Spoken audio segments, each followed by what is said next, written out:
Okay. Good morning, everyone from YouTube and you know, the something something something X. Anyways, I told you guys I was going to tell you guys a story. Okay, several months back,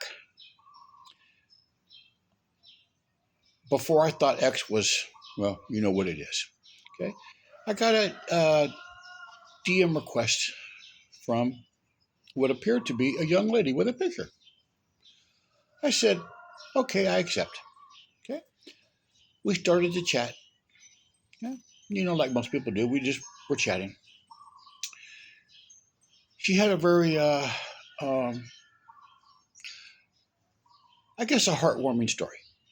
Okay, she told me she was 30 years old, single, had been in bad relationships, wanted to be friends. I said, well, okay, right on. So we started chatting more and more, and she would tell me how her father had died when she was, I believe, 15. I could be wrong. And she lived with her sister and her sister's children. The sister's husband had died a couple years back. Okay? I'm not going to use any names. I'm not going to do that. But she knows who she is if she watches this. Okay? She wanted my help. Okay? She said she never had anybody for help her. And I thought about it for a while. I'm like, okay, well, I can help. Okay? Said she lived in Cambodia. Okay?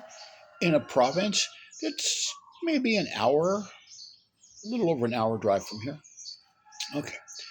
Said they didn't have any food in their house. Okay? Needed some help. So I thought, well, I have a car and it's only an hour drive. It's not that far. I can help. Okay.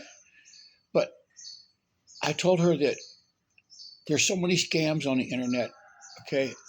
I only saw a picture. It was only chats. Okay. I needed to talk to her on the phone. I wanted to hear a voice. I wanted to make sure it wasn't some Chinese man in a scam center. You know what I mean? Okay. Or just any scammer. Okay. So I said, okay, let's arrange for a phone call. Okay. He said, okay, no problem. She was a little bit shy on the phone, but she said, okay, she would do. All right, I got to go.